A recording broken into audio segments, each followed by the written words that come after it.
So hello guys, welcome back to my channel. आज जो topic हम लोग कवर करने वाले हैं वो है बुद्धिज़्म के बारे में।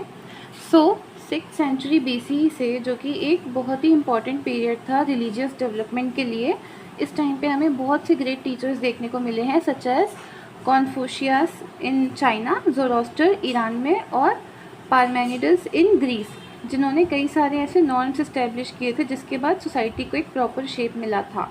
अगर हम इंडिया के कॉन्टेक्स्ट में देखें तो दो बहुत ही इम्पॉर्टेंट रिलीजन्स इस टाइम पे डेवलप हुए हैं, जैसे कि बुद्धिज़्म और जैनिज़्म। तो आज जो हम लोग डिस्कस करने वाले हैं वो है बुद्धिज़्म। तो there is a controversy regarding year of birth of Buddha. तो बुद्ध के बर्थ को लेकर के कुछ कंट्रोवर्सी है। कुछ हिस्टोरियंस का मानना है that Buddha was born in 566 BCE, और मेनली जो हम कंसिडर करते हैं वो क्या है, 563 BCE। ठीक है, तो एग्जैक्ट डेट हमें इसकी आज तक नहीं मालूम पड़ी है कि उनका बर्थ कब हुआ था। तो यहाँ पे हम बुद्ध के बारे में कुछ इंपॉर्टेंट फैक्ट्स को कवर करने वाले हैं। So first of all, Buddha किस में बॉर्न हुए थे? ही was born into a Kshatriya family. उनके फादर का नाम शुद्धोधना था और वो किस रिपब्लिक को बिलोंग करते थे? कपिल वास्तु। महामाया उनकी मदर का नाम था और उन्होंने ही उनको सिद्धार्थ नाम रखा था, और उनका बर्थ लंबिनी में हुआ था, जो कि नेपाल के पास है। Now after 7 days of his birth, जो उनकी मदर थी वो एक्सपायर हो गई थी, और उसके बाद उनको जो फॉस्टर किया था, यानी कि जो उनकी फॉस्टर मदर थी वो कौन थी? प्रजापति गौतमी।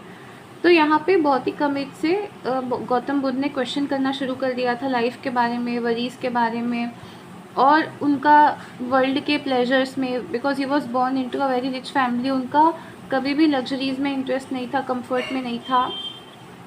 सो उनका इन सब चीज़ों से कोई अटैचमेंट कभी रहा ही नहीं है।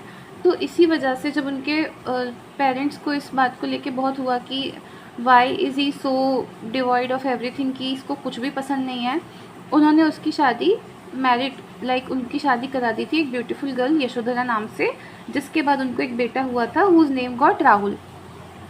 सो यहाँ पे हमने देखा कि वो कैसी फैमिली को बिलोंग करते थे, उनके पेरेंट्स, उनका बर्थ कहाँ हुआ, उनकी शादी कैसे हुई। Now coming forward to the 4 great sights. तो यहाँ पे हम देखते हैं कि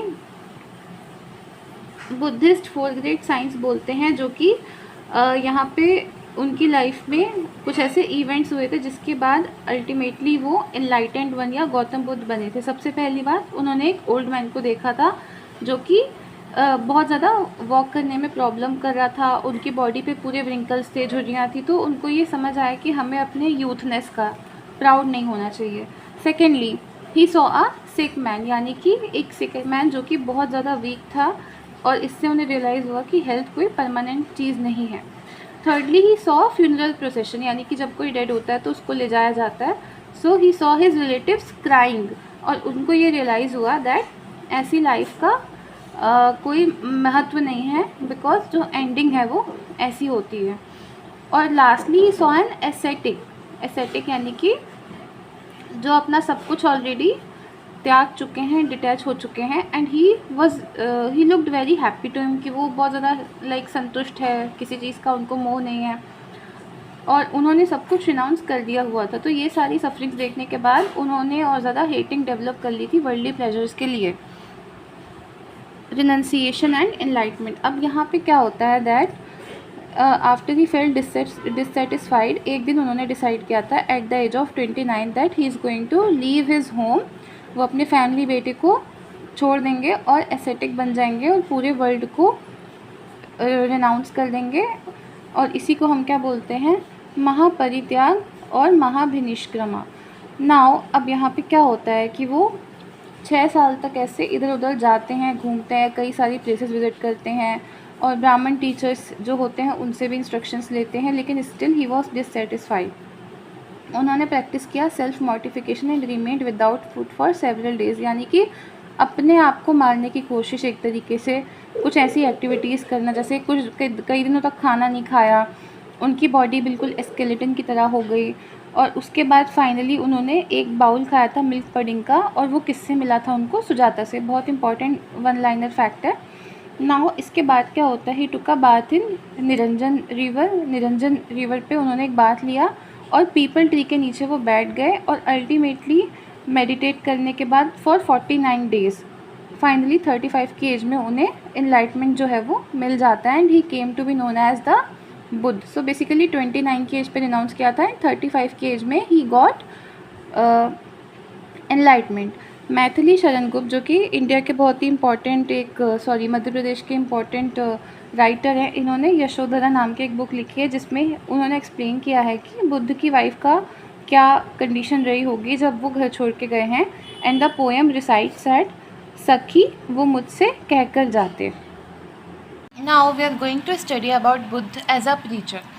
सो अब उन्हें फाइनली एनलाइटमेंट मिल चुका था and now he began to preach his knowledge. वो अपने मैसेजेस को लोगों तक पहुंचाना शुरू कर चुके थे. सबसे पहले उन्होंने अपना जो सरमन था वो सारनाथ में दिया था. उनका सबसे पहला लेक्चर जिसे क्या बोलते हैं, turning of the wheels of law, यानी कि धर्म चक्र परिवर्तन. धर्म चक्र जो है वो अब वो टर्न हो चुका है और इस उनके लेसन में उनके 5 डिसिपल्स ने उनको ज्वाइन किया था. उसके बाद वो अलग अलग जगह गए, उन्होंने अपना नॉलेज प्रीच किया लोगों को, अमीरों को, गरीबों को, बिना किसी डिस्टिंक्शन के, बिना किसी भेदभाव के. कुछ बहुत बड़े राजा जैसे कि प्रसेनजीत, अजातशत्रु, उन्होंने भी उनकी जो प्रिंसिपल्स थी उनकी तारीफ़ की और उनके डिसिपल्स बन गए थे. And after preaching is knowledge for about 45 years finally Buddha जो थे उनकी डेथ हो गई. उन्हें मोक्ष मिल गया था कुशीनगर में 483 BC में. So he was born in 563 and he was dead in 483 BC. उनके 5 फर्स्ट जो डिसिपल्स थे उनका क्या नाम था, बहुत ही इंपॉर्टेंट फैक्ट है, Mahanama, Annatakkondiya, Bhaddiya, Vappa, Ashwajita. Okay, so these are the 5 main disciples of Gautam Buddha. उनके टीचिंग्स को लेकर के अगर हम देखें तो कुछ बेसिक टीचिंग्स बुद्धिज़्म की. सबसे पहले त्रिरत्न. तो व्हाट आर द त्रिरत्न? बुद्ध, धर्म एंड संघ. सो गौतम बुद्ध हिमसेल्फ, धर्म और संघ जो इनकी कम्युनिटी होती थी जिसमें भिक्खु और भिक्खुनीज होते थे, ये इनका त्रिरत्न है. 4 नोबल ट्रूथ्स. तो what are the 4 noble truths? First one is the world is full of suffering. Second one, there is a cause behind every suffering. Third, कि इस सफरिंग को एंड किया जा सकता है. And fourth one is the path to end the suffering, that is the अष्टांगिक मार्ग. And now इसी के बाद हम अष्टांगिक मार्ग को डिस्कस करते हैं जिसके अंदर 8 पॉइंट्स आते हैं, such as right view, right knowledge, right conduct, right livelihood. So these are the following. Middle path मतलब कि ना ही बुद्धिज़्म एक्सट्रीम एसेटिसिज्म को फॉलो करता है, ना ही एक्सट्रीम इंडल्जेंस को. यानी कि ऐसा भी नहीं है कि ये पूरी तरीके से एसेटिक हो जाते हैं और ऐसा भी नहीं है कि पूरी तरीके से वर्ल्डली प्लेजर्स में इन्वॉल्व हैं. यानी कि एक मिडिल पाथ को फॉलो करना. नेक्स्ट, अहिंसा, यानी कि नॉर्मल सी बात है, नॉन वायलेंस को ये लोग ज़्यादा मानते हैं, बिलीव करते हैं नॉन वायलेंस पे, बिकॉज या कि ये लोग एनिमल्स को हर्ट नहीं करेंगे, लिविंग बींग्स को हर्ट नहीं करेंगे. No faith in Veda. So basically ये काफ़ी ज़्यादा ऑपोजिट में थे ब्राह्मणिज़म के, वेद के. और वेद को जो लोग सुप्रीम मानते थे ये उनके अगेंस्ट थे. ये कास्ट सिस्टम के भी अगेंस्ट थे, दैट दिस कोई भी कास्ट ऊपर नीचे या हायरार्की नहीं होती है, कोई एक दूसरे से सुपीरियर नहीं होता है. निर्वाण, यानी कि ये लोग मोक्ष को निर्वाण बोलते थे. और मोक्ष जो है वो हिंदू में बोला जाता है, निर्वाण बुद्धिज़्म में, कैवल्य जैनिज़्म में. तो निर्वाण को पाने के लिए हमें cycle of birth and death से पीछा छुड़ाना पड़ेगा. उसके बाद ही जब हम फ्री हो जाएंगे तब हमें निर्वाण मिलेगा. And lastly theory of karma and birth, यानी कि हमारे कर्म जो होते हैं, अच्छे बुरे कर्म, वो एक्यूमुलेट होते हैं और उसके अकॉर्डिंग हमें रीबर्थ मिलता है. सो अगर हमें रीबर्थ नहीं चाहिए तो हमें इस कर्म के बंधन को तोड़ना पड़ेगा. इसके लिए हमें वर्ल्ड के जो भी प्लेजर्स हैं उनको एंड करना पड़ेगा. सो यहाँ पे 3 रत्न जो है आपको बुद्धिज़्म के वो एक्सप्लेन किए हुए हैं, बुद्ध, धर्म एंड संघ. तो त्रिरत्न का क्या मतलब होता है? 3 ज्वेल्स. तो जैनिज़्म में 3 ज्वेल्स क्या है? बुद्ध जो कि खुद फाउंडर हैं, टीचर हैं. धम्मा मतलब कि उनकी टीचिंग्स, और संघ मतलब कि वो कम्युनिटी जिसमें मॉन्क्स और नन्स रहते हैं. 4 noble truth. World is full of sorrow. World है मतलब दुख है, लोगों के पास दुनिया में बहुत दुख है. पैदा होना, मरना, जब हमारी कोई ख्वाहिश पूरी नहीं होती तो सब कुछ ही सॉरो है. और इस सॉरो का क्या कारण है? डिज़ायर। जब हम बहुत ज़्यादा चाहत रख लेते हैं कि ये मिल जाए वो मिल जाए, तो वही हमारा कॉज है सॉरो का। एंड ऑफ सफरिंग मतलब कि अगर हम चाहें तो इस साइकिल को, कौन सी cycle? Cycle of birth and death can be ended. और एक पाथ होता है जो कि हमें लीड करता है एंड ऑफ सॉरो तक, जिसे हम क्या बोलते हैं? 8-fold path. So now what is the 8-fold path? Right view मतलब कि हमें नॉलेज होना 4 नोबल ट्रूथ्स की। राइट इंटेंशन मतलब कि सारे प्लेजर्स को रिनाउंस करना। राइट स्पीच यानी कि to never lie, to not abuse anyone. Right action मतलब कि अच्छे कर्म करना, गुड डीड्स करना। Right livelihood means to adopt the right means of livelihood, अपनी जो रोज़ी रोटी है वो सही तरीके से कमाना। राइट एफर्ट मतलब कि जो एविल है हमारे अंदर उसको ख़त्म करना। माइंडफुलनेस मतलब सेल्फ अवेयर होना। राइट कंसंट्रेशन मतलब कि अपने माइंड पे बहुत ज़्यादा कंसंट्रेट करना। Okay, so these are the अष्टांगिक मार्ग। अगर आप चाहो तो इसको एज अ फ्लो चार्ट बना के भी दिखा सकते हो। राइट व्यू इंटेंशन, फिर स्पीच और एक्शन को आप साथ में याद कर लो। Livelihood, effort, concentration, mindfulness, right view, right intention. तो दो दो करके आप इसको लर्न कर सकते हो। मिडिल पाथ में बेसिकली ये बताया गया है कि गौतम बुद्ध मिडिल पाथ के फाउंडर थे, यानी कि an ascetic should avoid the extreme nature of Brahmanism and Jainism, ना ही बहुत ज़्यादा ब्राह्मणिज्म ना ही जैनिज्म। सो बेसिकली ब्राह्मणिज्म में उनके अकॉर्डिंग बहुत ज़्यादा इंडल्जेंस थी कि ऐसा करो वैसा करो, ये यज्ञ है, ये पूजा है, ये चढ़ावा है, सो ये मत करो। जैनिज्म में बहुत ज़्यादा सेल्फ मोटिफिकेशन है कि सब कुछ त्याग दो, कपड़े भी नहीं पहनना है। तो ही वॉज लाइक कि हम इस चीज़ में बिलीव नहीं करते, हम अपना एक मिडिल पाथ बनाएंगे। If you tighten the string too much it will snap and if you leave it too slack it won't play. यानी गिटार की जो स्ट्रिंग होती है उनको बहुत ज़्यादा टाइट करोगे तो उनमें से कोई साउंड नहीं आएगा, और अगर ज़्यादा लूज़ छोड़ दोगे तो वो प्ले नहीं होगा। सो बेसिकली उनका पॉइंट ये था कहने का कि हमें मिडिल पाथ को फॉलो करना चाहिए। अहिंसा मीन्स कोई भी वायलेंस हमें नहीं करना किसी भी लिविंग बीइंग के अगेंस्ट। हमें हंटिंग नहीं करना, एनिमल्स की किलिंग नहीं करना। लेकिन क्योंकि ये एक्सट्रीम नहीं थे तो कभी कभार ये अपने फॉलोअर्स को अलाउ करते थे टू टेक मीट। ठीक है, now next, no faith in the Vedas. Veda की अथॉरिटी में ये बिलीव नहीं करते थे, इन्होंने वेद की इनफैलिबिलिटी को अपोज किया था। And he always kept silence on the existence of God. तो इनका गॉड होते हैं नहीं होते इस बारे में कभी कोई क्लियर पॉइंट ऑफ व्यू नहीं था, ना ही ये एक्सेप्ट करते थे ना ही ये रिजेक्ट करते थे गॉड को। तो इन्होंने कभी अपना कोई क्लियर ओपिनियन दिया नहीं।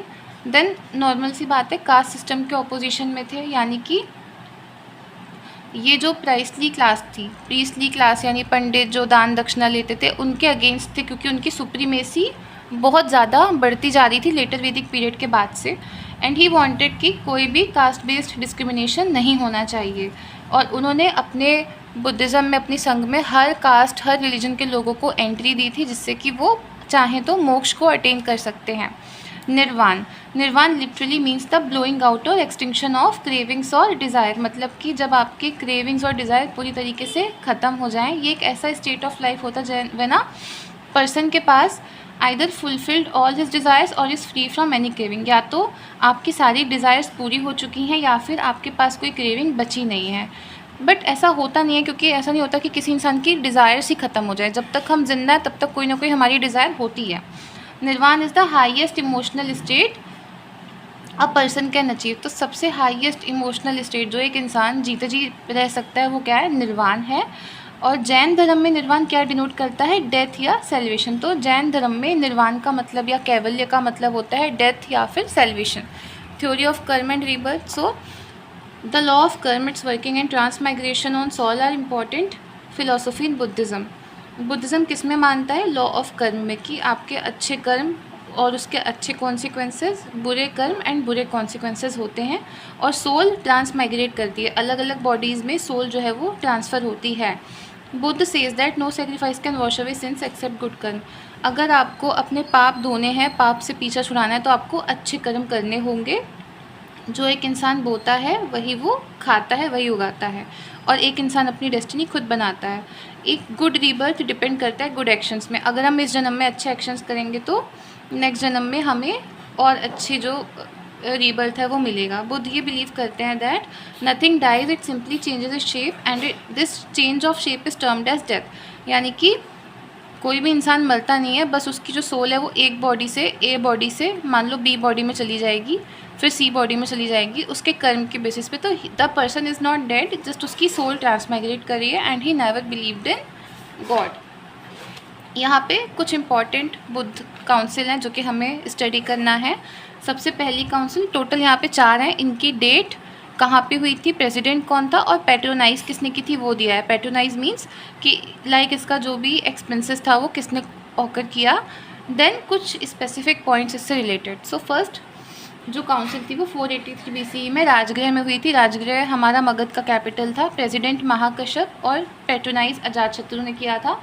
इसमें सुत्त पिटक का कंपाइलेशन हुआ था और विनय पिटक का कंपाइलेशन हुआ था। सेकेंड 383 BCE वैशाली में हुआ था, जिसके प्रेसिडेंट थे सब्बाकम्मी एंड पैट्रोनाइज बाय कार्ल शोक। और इसका जो ऑब्जेक्टिव था वो क्या था कि जो भी डिबेट्स हैं लोगों के बीच में, मॉन्क्स के बीच में, वो सेटल डाउन हो जाए। और इस टाइम पे 2 डिविजन्स हुए थे बुद्धिज़्म में, स्थाविरावर्दिन एंड महासंघिका, यानी कि जो चेंज नहीं चाहते थे, जो कि ओरिजिनल टीचिंग्स को रखना चाहते थे बुद्धिज़्म की, और महासंघिका यानी कि जो चेंज चाहते थे, जो मॉडर्नाइज करना चाहते थे। Third Buddhist council that took place in 250 BCE Pataliputra, और इसके जो प्रेसिडेंट थे वो मोगलीपुत्तिसा एंड अशोक के टाइम पे ये पैट्रोनाइज हुई थी। और इसमें त्रिपिटक जो थे उनको पाली लैंग्वेज में कोड किया गया था। What are the Tripitakas? Sutta Pitaka, Vinaya Pitaka and Abhidhamma Pitaka. Now fourth जो हमारी काउंसिल थी वो 72 AD में। Okay, so this is a important fact कि जो बाकी 3 थी वो BCE में हुई है and this is the only one जो CE में हुई है। प्लेसेस कश्मीर में हुई है, कुंडलवन में। प्रेसिडेंट इसके 2 थे, यहाँ पे प्रेसिडेंट वाइस प्रेसिडेंट दोनों हैं, वासुमित्र एंड अश्वघोष। पैट्रोनाइज किसने किया था? कनिष्क ने। Kanishka was the ruler of your which dynasty? Kushan dynasty. और यहाँ पे जो हमारी बुद्धिज़्म था वो महायान और हिनायन में डिवाइड हो चुका था। अब इसके अंदर कई सारे स्कूल्स आते हैं, तो बेसिकली हमें 3 यहाँ पे कवर करने हैं, हिनायान, महायान और वज्रयान। ओके, सो हिनायान जो होते हैं उन्हें हम लेसर पाथ या लेसर व्हीकल बोलते हैं, और इसे डॉक्ट्राइन ऑफ एल्डर्स भी बोलते हैं, यानी कि जब बुद्धिज़्म बना था तो उसके ओरिजिनल फॉर्म में रखने वाले लोग हिनायन में आते हैं, और ये बुद्ध की ओरिजिनल टीचिंग्स में बिलीव करते हैं। इसके जो भी टेक्स्ट और स्क्रिप्चर्स हैं वो हमें पाली लैंग्वेज में देखने को मिले हैं। And school of Buddhism which treats Buddha as nothing more than a human being. तो ये बुद्ध को एज अ ह्यूमन ही देखते थे, ये बुद्ध की पूजा नहीं करते थे, जो कि आगे आने वाले टाइम में होने लगेगी। और ये आइडल वर्शिप में, मूर्ति पूजा में बिलीव नहीं करते थे। They believed an individual can attain salvation through self discipline and meditation. अगर किसी इंडिविजुअल को सेल्वेशन चाहिए तो वो अपनी खुद की मेहनत से, डिसिप्लिन से, मेडिटेशन से उसे अचीव कर सकता है। इनका जो एम था वो क्या था? निर्वाण, यानी कि मोक्ष पाना। और ये कहाँ कहाँ पे हमें देखने को मिलता है? Sri Lanka, Myanmar, Thailand. Basically India में ही सिचुएटेड था, बट कुछ अदर पार्ट्स जैसे साउथ ईस्ट में हमारा ये थाईलैंड, म्यांमार हो गया, वहाँ mainly patronised by Ashoka. Now अगर हम बात करें महायान बुद्धिज़्म की, then it is the greater vehicle, greater path, यानी कि इसमें ये आइडिया आया कि जो लोग ऑलरेडी एनलाइटमेंट अचीव कर चुके हैं, जैसे कि बोधिसत्व, अब वो बाकी लोगों की हेल्प करेंगे टू अचीव लिबरेशन। इसके अंदर 2 स्कूल्स आती थी, माध्यमिक एंड योगाचार। इसकी जो लैंग्वेज है वो संस्कृत थी, पहले वाले की थी पाली, इसकी संस्कृत थी। और इसमें बुद्ध को एज अ गॉड ट्रीट करना शुरू कर दिया था लोगों ने। ये वर्ल्ड में काफ़ी जगह फैला, और it believed in universal liberation from suffering, यानी कि पूरे वर्ल्ड को, यूनिवर्स को हम लिबरेट कराएंगे। अल्टीमेट एम क्या था? स्पिरिचुअल अपलिफ्टमेंट, यानी कि अगर खुद को मोक्ष मिल गया है तब भी मैं इसी वर्ल्ड में रह के बाकियों की हेल्प करूँगी मोक्ष को अटेन करने में। कहाँ कहाँ देखने को मिलता है? जापान, चाइना, कोरिया, पूरे एशिया में कहीं भी कनिष्क ने मेनली इसको पैट्रोनाइज किया था। हिनायन को किसने किया था? अशोक ने। महायान को कनिष्क ने। नाउ अदर स्कूल्स में वज्रयान, जिसे व्हीकल ऑफ थंडरबोल्ट भी बोला जाता है, ये मेनली इंडिया के ईस्टर्न पार्ट में हमें ज़्यादा देखने को मिलता है, such as Bihar, Bengal. And इसमें बेसिकली क्या था कि तंत्र, मंत्र और मैजिकल पावर्स का यूज़ किया जाता था to attain salvation. So this is your Vajrayana, Hinayana and Mahayana. Now next is Bodhisattva. So Bodhisattva में क्या होता है कि this word is constructed from the Sanskrit root word bodhi, जिसका मतलब होता है awakening, and sattva means being. तो ये अवेकेंड बीइंग होते हैं जिन्हें ऑलरेडी एनलाइटमेंट मिल चुका है, and anyone who has a spontaneous wish to attain buddhahood for the benefit of it. मतलब कि जो लोग बुद्धहुड लिबरेशन को अटेन करना चाहते हैं, लेकिन दूसरों के बेनिफिट के लिए, अपने नहीं, साथ साथ दूसरों के भी बेनिफिट के लिए। कुछ एग्जाम्पल्स क्या क्या हैं इसके? अवलोकितेश्वर, मैत्रेय, वज्रपाणी, मंजूश्री एंड क्षितिगर्भ। सो इनके बारे में कुछ शॉर्ट फैक्ट्स है जो कि हम कवर करेंगे। अवलोकितेश्वर होते हैं जिनके पास क्या होता है? Compassion. Okay, the most acknowledge Bodhisattva in Mahayana Buddhism. तो महायान के अंदर ये आता है और इसको सबसे ज़्यादा मान्यता दी जाती है। अवलोकितेश्वर का एक और नाम है, दैट इज़ पद्मपाणि। पद्म मतलब कि लोटस। तो ये अवलोकितेश्वर जो है ये अपने हाथ में लोटस को पकड़ के खड़े रहते हैं। मैत्रेय मतलब कि जो अभी पैदा नहीं हुए हैं, यानी कि फ्यूचर बुद्ध। वज्रपाणी जो कि वज्र या फिर एक थंडर बोल्ट अपने हाथ में लेके खड़े होते हैं in his right hand. Manjushri जो कि विजडम या फिर समझदारी जो होती है उसकी बोधिसत्व हैं, usually depicted with a sword in his right hand and a text book in left hand. तो इनके लेफ्ट वाले हाथ में एक बुक देखने को मिलती है एंड राइट वाले हाथ में एक स्वॉर्ड देखने को मिलती है। सो विजडम भी है और इनसाइट भी है। क्षितिगर्भ यानी कि जो कि संस्कृत वर्ड से लिया है वॉर्म। तो गर्भ मतलब कि वॉर्म of the earth and it is said to be the Bodhisattva of mortals. तो ये मॉर्टल्स के यानी कि जो लोग भी धरती में पैदा हुए हैं तो उनके लिए है, जो लोग वॉम्ब से आए हैं उनके ये बोधिसत्व हैं। बुद्धिस्ट लिटरेचर की अगर हम बात करें तो मेनली अर्लियर टाइम पे ये पाली में लिखा गया था, बाद में इसके जो टेक्स्ट थे वो संस्कृत में लिखे गए थे। त्रिपिटक में क्या क्या होता है? सुत्त पिटक, विनय पिटक, अभिधम पिटक। सुत्त पिटक में उनकी ओरिजिनल टीचिंग्स के बारे में दिया गया है। विनय पिटक में मोनेस्टिक कोड के बारे में बताया गया है, यानी कि क्या क्या रूल्स रेगुलेशंस होते हैं संघ के, अगर आप एक संघ का पार्ट हो तो क्या चीज़ें आपको फॉलो करनी है। अभिधम पिटक जो है वो रिलीजियस और मेटाफिजिकल चीज़ों के बारे में हमें बताता है, उनकी रिलीजियस टीचिंग्स को दिखाता है। नाउ कम्स जो हमारा सुत्त पिटक है उसको फर्दर 5 पार्ट्स में डिवाइड किया गया है। दिग्घ निकाया, मध्यम निकाया, संयुक्त निकाया, अंगुत्तर निकाया एंड खुदक निकाय। जाटक टेल्स जो होती है वो बुद्ध के प्रीवियस बर्थ पे बेस्ड है, मतलब कि बुद्ध के जो भी पिछले जन्म रहे होंगे उनके ऊपर ये शॉर्ट फनी स्टोरीज होती हैं। दीपवंश और महावंश, अब द्वीप मतलब कि जो आइलैंड होते हैं, तो बेसिकली ये हमें इंडिया और श्रीलंका के रिलेशंस के बारे में बताता है।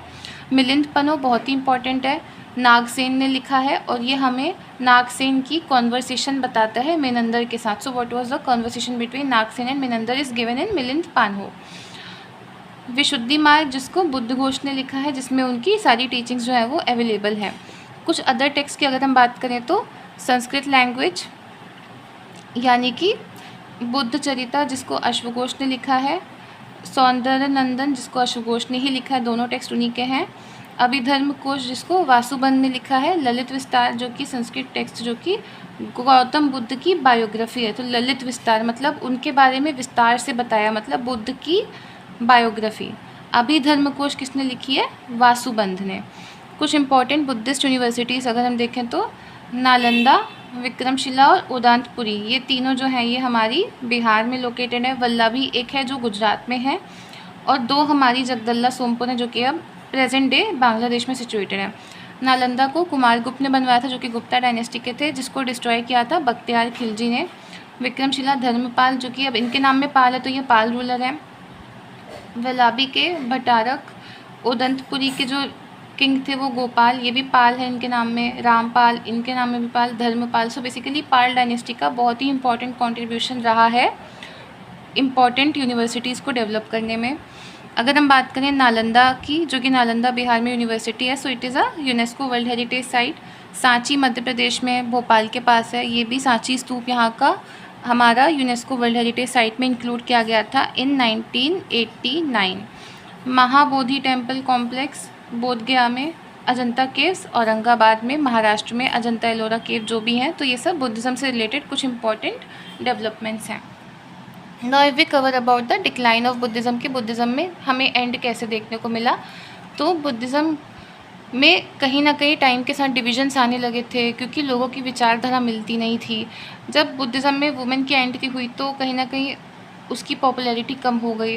देन हिंदू धर्म जो था वो रिवाइव हो रहा था, वापस से ग्रो हो रहा था। So due to this reason बहुत सारे ऐसे रिलीजियस लीडर्स आ गए थे, शंकराचार्य, रामानुजाचार्य, तो इन्होंने वापस से हिंदू धर्म को रिवाइव किया। तो कहीं ना कहीं बुद्धिज़्म वहाँ पे दब गया। डिके ऑफ मोनेस्ट्रीज, जो मोनेस्ट्रीज़ थी वो ख़त्म हो रही थी और ज़्यादा डेवलप नहीं हो पा रही थी, है ना, क्योंकि इनके प्रिंसिपल्स जो थे वो ढंग से ये फॉलो कर ही नहीं पा रहे थे खुद। तो कहीं ना कहीं ये बाकियों के साथ मर्ज हो गए।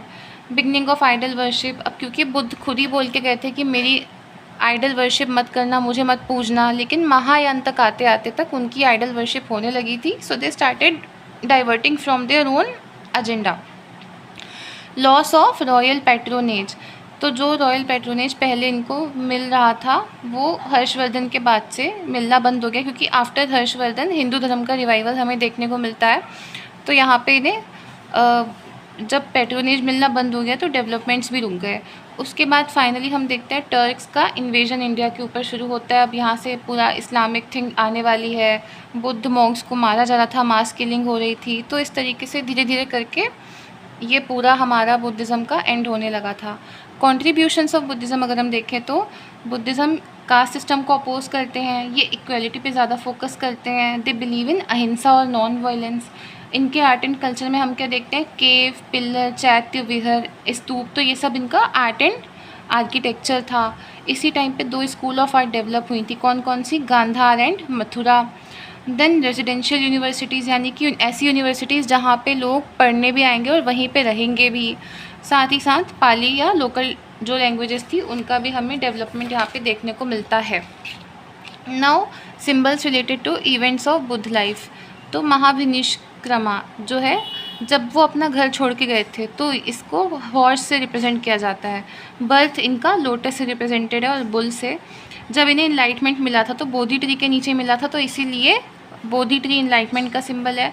इन्होंने अपना पहला sermon दिया था सारनाथ में, धर्मचक्र प्रवर्तन, तो उसका सिंबल व्हील है। और फाइनली जो इनकी डेथ हुई थी वो महापरिनिर्वाण उसको बोलते हैं, जब इनको मोक्ष प्राप्त हो गया था, तो वो स्तूप से रिप्रेजेंटेड है। ओके, बिकॉज स्तूप में बुद्ध के डेड रिमेन्स को रखा गया था, तो जो स्तूप है वो डेथ को रिप्रेजेंट करता है। ना यहाँ पे कुछ इंपॉर्टेंट टर्म्स है बुद्धिज़्म से रिलेटेड। अरहत मतलब कि जो इंसान लिबरेट हो चुका है। निर्वाण मतलब सुप्रीम नॉलेज, सबसे ज़्यादा सुप्रीम नॉलेज। चैत्य क्या होता है हमारा, प्रेयर हॉल। चैत्य मतलब जहाँ प्रेयर होती है, और विहार मतलब जहाँ पे मॉन्क रुकते थे बारिश के मौसम में, तो ये मोनेस्ट्रीज़। उपोसथा मतलब कि ऐसी सेरेमनी जो कि फुल मून और न्यू मून में की जाती है। उपासक मतलब कि ऐसे मैन जो बुद्ध धर्म और संघ में अपने आप को रोक चुके हैं, और उपासिका मतलब कि जो फीमेल फॉलोअर्स हैं अपने आप को इसमें कन्वर्ट कर चुकी हैं बुद्धिज़्म में और इसको फॉलो करने लगी हैं। भिक्खु और भिक्खुनीस कौन होते थे, जो भिक्खु मतलब जो मेल होते हैं और भिक्खुनीस मतलब जो फीमेल होती थी, ये हमारे संघ के पार्ट होते थे। परिव्रजक हमारे वैंडरर, जो इधर से उधर वैंडर करते हैं, घूमते हैं। वस्सा मतलब कि 3 month annual retreat observe by Theravada practitioners, तो ये हिनायंस जो है वो फॉलो करते हैं वस्सा को, और ये 3 मंथ तक फॉलो किया जाता है, जुलाई से अक्टूबर के बीच में। So this was the entire Buddhism thing. मैंने आपको शॉर्ट में क्रिस्प में एक्सप्लेन किया हुआ है पूरा, तो you can make short notes from it. इसको आप अपने से बना के भी लिख सकते हो। सो in the next class we will start the revision of Jainism, and till then thank you, and also subscribe my channel.